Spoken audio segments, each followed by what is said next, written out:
When you start getting stronger, something shifts in the narcissist's world. They can feel it.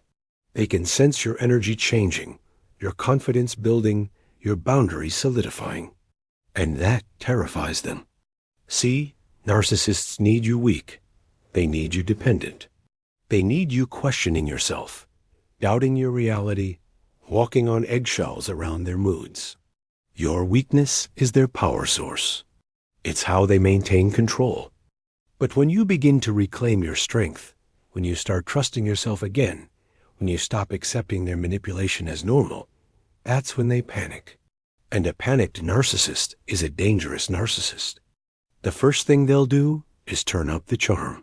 This is classic hoovering, named after the vacuum cleaner, because they're trying to suck you back in.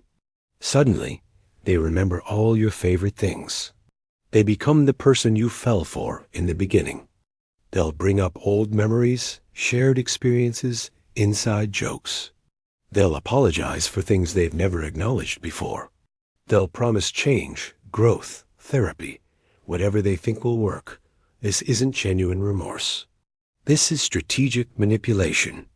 They know your triggers because they've been studying you. They know exactly which buttons to push to make you doubt your decision to get stronger.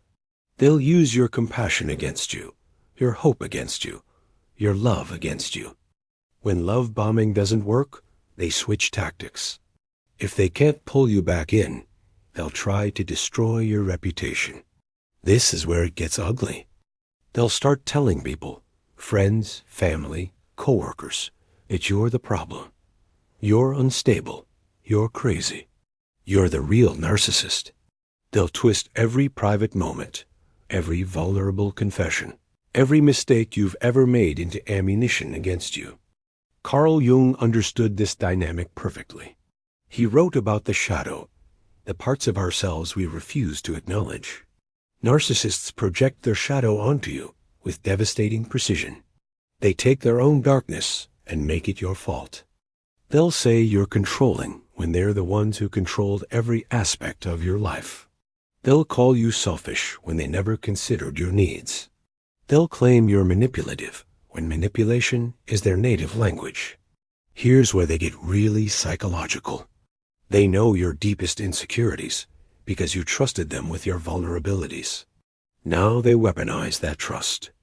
They'll remind you of every time you weren't perfect, every mistake you made, every moment you reacted to their abuse. They'll reframe your natural responses to their toxicity as character flaws. You're too sensitive. You can't take a joke. You're living in the past. You're being dramatic. These aren't random criticisms. They're calculated attacks designed to make you question your own perception of reality. Jung called this the collective unconscious, the shared patterns of human experience. Narcissists exploit universal human fears: the fear of abandonment, the fear of not being good enough, the fear of being alone. They know these fears live in all of us, and they use them like weapons. When charm fails and manipulation fails, they resort to their most primal tool, rage. This isn't ordinary anger. This is narcissistic rage, cold, calculated, and designed to destroy. They'll explode over minor things. They'll bring up ancient history. They'll attack your appearance, your intelligence, your worth as a human being. They'll threaten to leave, to take the kids, to ruin your career, to tell everyone your secrets.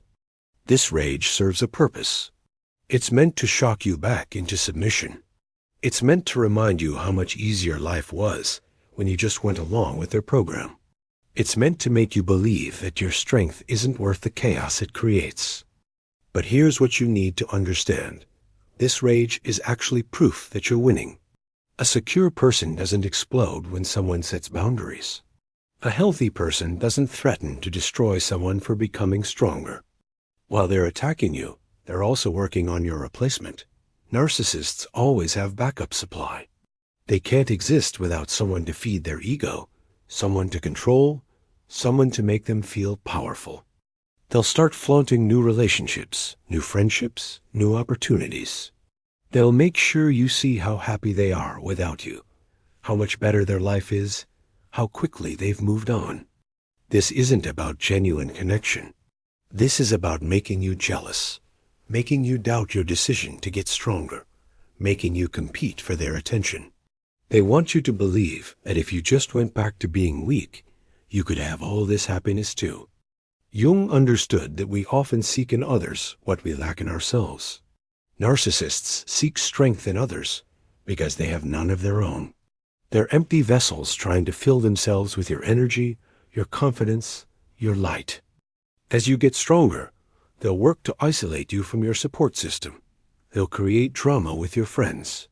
They'll turn family members against you. They'll make social situations so uncomfortable that you start avoiding them. They'll use flying monkeys, people who do their bidding without realizing they're being manipulated. These people will approach you with concerns about your behavior, your choices, your attitude. They'll say they're worried about you, but they're actually delivering the narcissist's message. Isolation is a classic abuse tactic because it makes you more dependent on the abuser. When you have no one else to turn to, no one else to validate your experience, you start doubting yourself again. You start thinking maybe they're right. Maybe you are the problem. When everything else fails, they'll play the victim. Suddenly, they're the one who's been hurt. They're the one who's been misunderstood. They're the one who needs help. They'll create crises, health problems, financial disasters, family emergencies, anything to get you to drop your boundaries and come running. They'll remind you of your shared history, your promises, your commitment to them. This is particularly effective against empathetic people.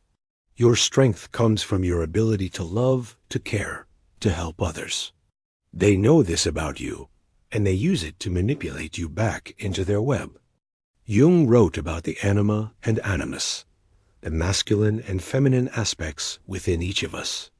Narcissists exploit these archetypal energies. They'll appear weak to trigger your protective instincts, or they'll appear strong to trigger your submission. Throughout all of this, they'll constantly test your boundaries. They'll push a little, then pull back. They'll cross the line, then apologize. They'll respect your limits for a while, then gradually erode them.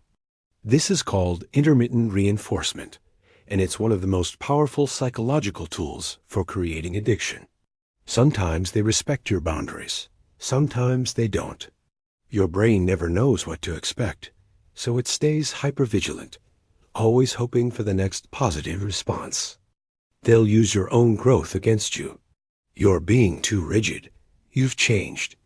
You used to be more flexible.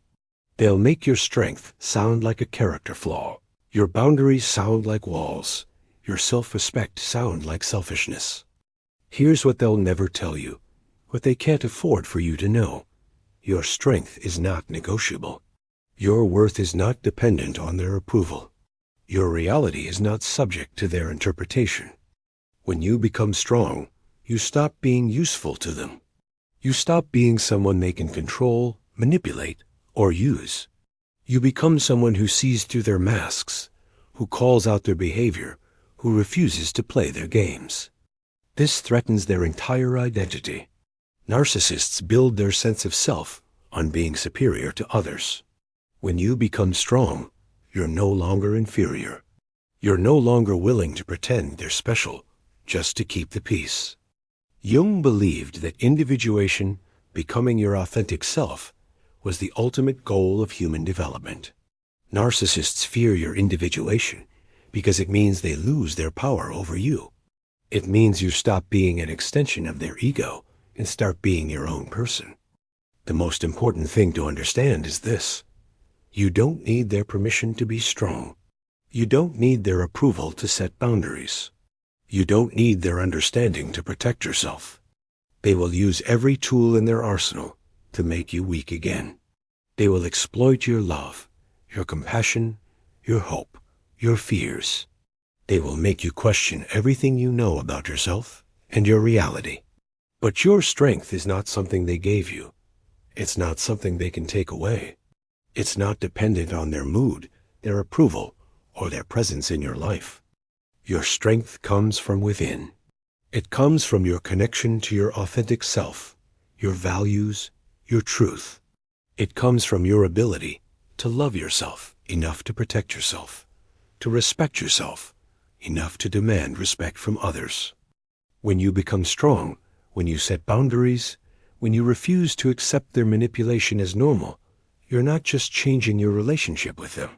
You're changing your relationship with yourself. You're choosing to believe that you deserve better. You're choosing to trust your own perceptions.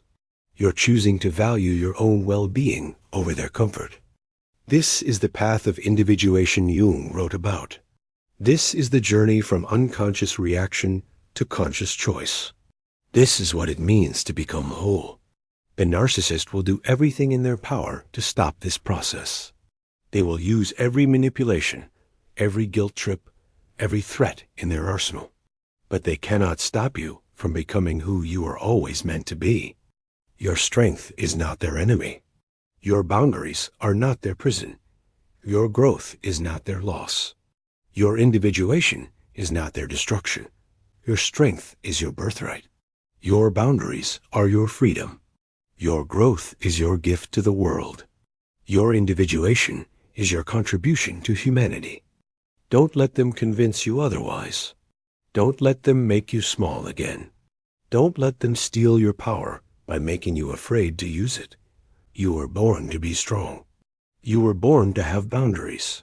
You were born to grow. You were born to become fully yourself. And no narcissist, no matter how skilled, no matter how manipulative, no matter how determined, can take that away from you. Unless you let them.